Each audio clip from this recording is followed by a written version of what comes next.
welcome to Logistic Talks. We're traveling again, and today we are in Delhi, in India. We are here to discuss the world of logistics together with our aviation and aeronautic industry. This morning, it is my pleasure to have with me Anubhav from Boeing, and I'm sure we're going to talk about supply chain and spare parts for aircraft. Hi, Eric. My name is Anubhav Kumar, and I lead strategy and government policy for Boeing in India and South Asia, where I'm responsible for developing the country strategy and working with government to shape the policy for Boeing in India and in the region. Well, thank you very much. So let's start right there. And what I would like to know from you, Anubhav, is how do you see this Indian market post-COVID? Oh, yeah. So I think post-COVID, Indian market was one of the fastest to recover. In fact, 2023, Indian market surpassed the pre-COVID numbers by almost increasing the traffic by 7 to 8%. So both in the region and globally, India was one of the fastest to recover. Obviously, COVID had its impact and it took some time. But the pent-up demand and the kind of requirements which were coming up really exploded immediately after COVID. So there has been a lot of interest in aviation, a lot of interest in flying, and that is just natural given the increasing middle class in India and the increase from a GDP perspective, which is driving all of this growth. So tell me, there's something that the world of aviation is talking about, is this famous order, and Boeing received one for 374 aircraft. So how is this, where does that come from? What is driving these kind of orders? Yeah, so if we really look at Indian market right now, the position where it is, the penetration of aviation travel is less than 2% in India. Less than 2% people have ever flown in an airplane. So you have a significant population which has never taken an airplane. You have one of the fastest growing economies in the world, where GDP growth is at a significant rate compared to all the peers. You have propensity to travel, and you have people who want to connect and travel. So that is what is primarily driving the growth in India. The orders that we have received both from Air India and from Akasa are just a testament of our presence in India. So whether it is a 737 MAX or it is a 787, they are going to be the mainstays of travel, both for domestic travel and for the international long-haul travel that we are seeing. Air cargo plays a role in it? What we are seeing in India is really the cargo market beating all estimates in terms of the growth. There is a transition in the customer behavior where they want to see products being shipped within 24 hours, within a specific time frame. And that is driving a lot of behavior where people are ready to pay a premium to leverage the air cargo as a segment. Thank you for this. So I guess everybody is working on these aircraft. When do you think that you're going to start the deliveries? Oh, we've already started the deliveries for these aircraft. So Akasa, which is one of the startup airlines in India, one of the fastest growing airlines, has already more than 20 plus aircrafts of ours. Air India has started already receiving deliveries of those aircrafts. Vistara just received a 787 from us. So we are in the thick and thin of delivering all of these aircrafts. And if you go to Seattle, where we do manufacturing of these aircrafts, you will find every second, third aircraft coming to India from there. Okay. So looking at this whole aviation industry, what do you think the impact will be from this kind of very big orders? Oh, yeah. That's a good question, Eric. You really look at the sector. Aviation sector drives one of the highest economic multipliers. So any investment in aviation has a 6x multiplier effect on the economy, whether it is in terms of just the jobs that it creates. And the jobs that aviation creates is not only within the airline ecosystem, but there is a broader ecosystem that it nurtures. So there are MROs that will come up, and there is support for MROs. There is a lot of pilot training and a lot of pilot requirement that it will drive. There is a lot of ground staff and a lot of activities around the airports that it is going to drive.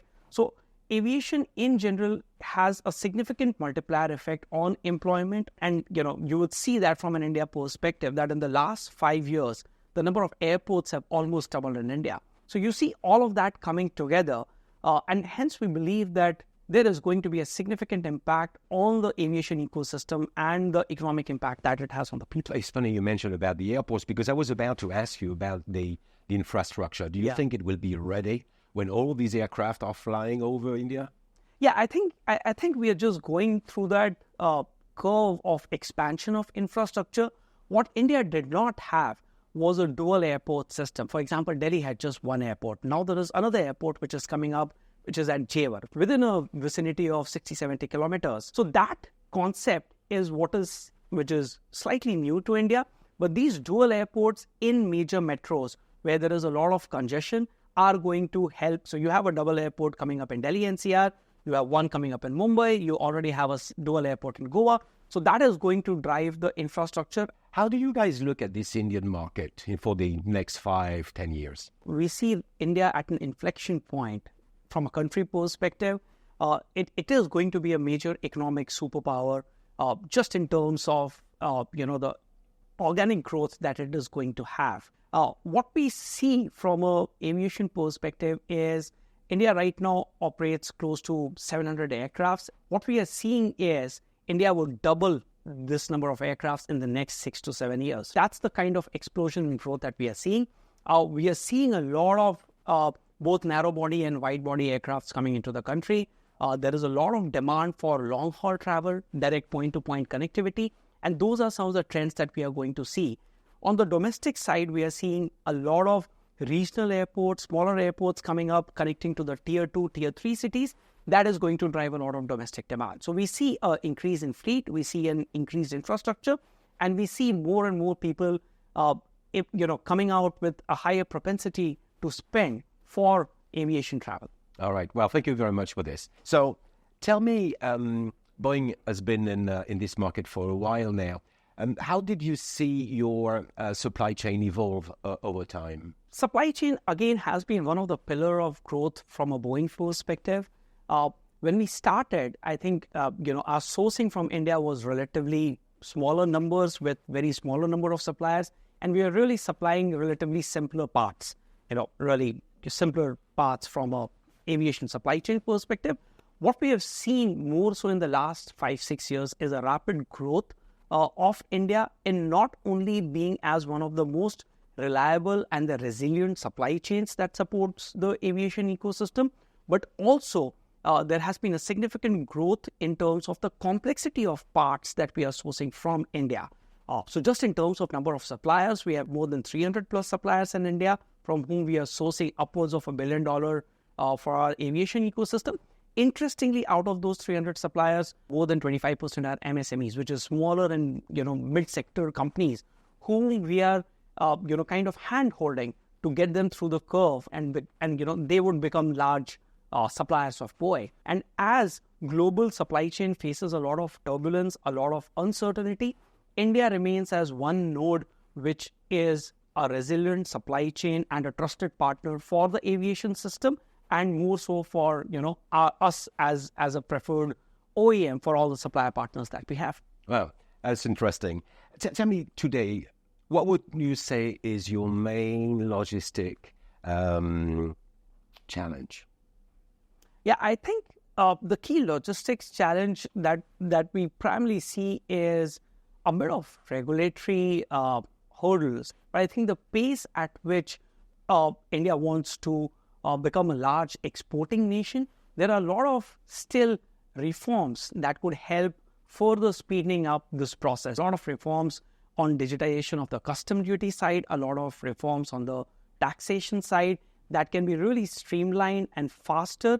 I think on the logistics side, what we really see is the road infrastructure. The pace at which the road infrastructure has been built in the last 6-7 years is phenomenal. But there is still some way to go by which we can have a better, I would say, multi-mode transportation as a model implemented in India, where you can seamlessly, move from, getting a container at the shipping, transshipping it, and then moving all the way through road to a dedicated customer. So because of this, do you buffer some inventories here in India, or do you favor the direct importation of, and I'm talking spare parts here? Oh yeah. So from a spare parts perspective, we don't, what we keep as inventory is per the norms of meeting our customer demand. So our objective, the way we manage our inventory, is to ensure that there is no downtime for our customers. We have recently opened a warehouse in UP, in Uttar Pradesh, which is the first of its kind in India, 36,000 square feet, right. Warehouse, a spare center and a warehouse where we will not only serve our Indian customers, but the objective is in the long run to also serve our customers in the region so that there are lesser AOGs, there is a faster shipment of all needed parts to them. We are looking at our growth strategy from serving our customers by being closest to them. Mm-hmm. So tell me, Anubhav, at night, in your wildest dream about logistics, what is it that you dream of, the solution of logistics that would solve right there all your problems? I wish I had a magic wand to solve all of that. But the way we really look at it is having a very strong, I would say, digital network to enable both visibility of inventory and shipment and ability to track that inventory through the various phases is what would enable us to serve our customers in a better manner, and really a real-time visibility of the shipments which are happening is what would give us a lot of comfort. Forecast any risks in advance and have that risk mitigated or have that risk management plan into our supply chain. Now, maybe I would like to move on to sustainability. Everybody talks about it worldwide. So here, Boeing India, what is the impact of sustainability, and maybe for Boeing India, and then maybe for what it means for logistics? Yeah, so if you really look at aviation contributes close to 2.5% of the carbon footprint globally, right?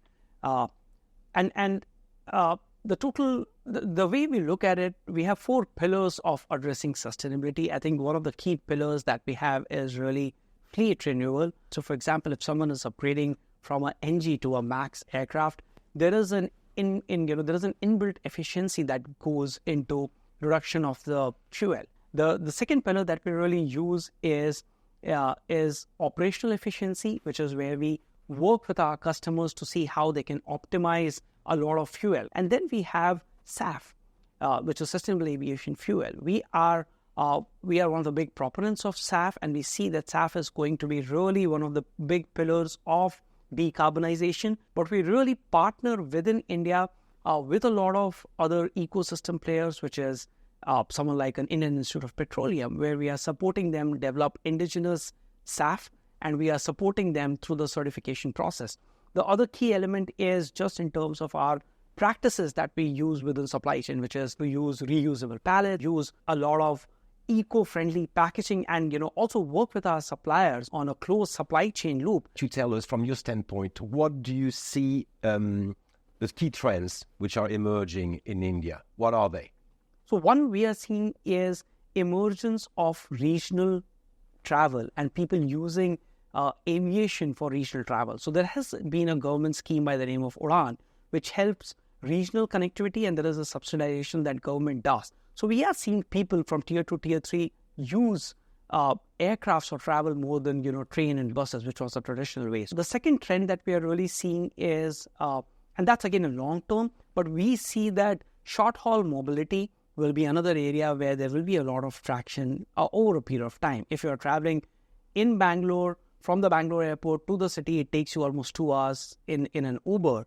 So if you have a solution that a short haul mobility can take you there in like 10 minutes, that solves a problem. So that's another trend, not like immediately, but in the next 7-8 years. The other trend that we are seeing is the discretionary travel that people used to do. There was always business travel, but the discretionary travel, meeting friends, meeting families, going on tourism, that spend is increasing. So you have a larger pie of spend access in India for people to do a lot of travel. Okay. Anubhav, we're coming to the end of this conversation, but I want to ask you a couple of more questions about your vision on India. So tell me, what would aviation looks like in 10 years to come in India? Oh, yeah. India would have become the 3rd largest civil aviation market in the next 10 years for sure.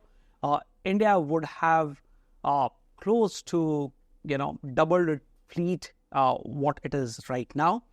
India would be having, top 3 airports, in the top 10, 15 airports globally, just in terms of the scale and the way they would be operating.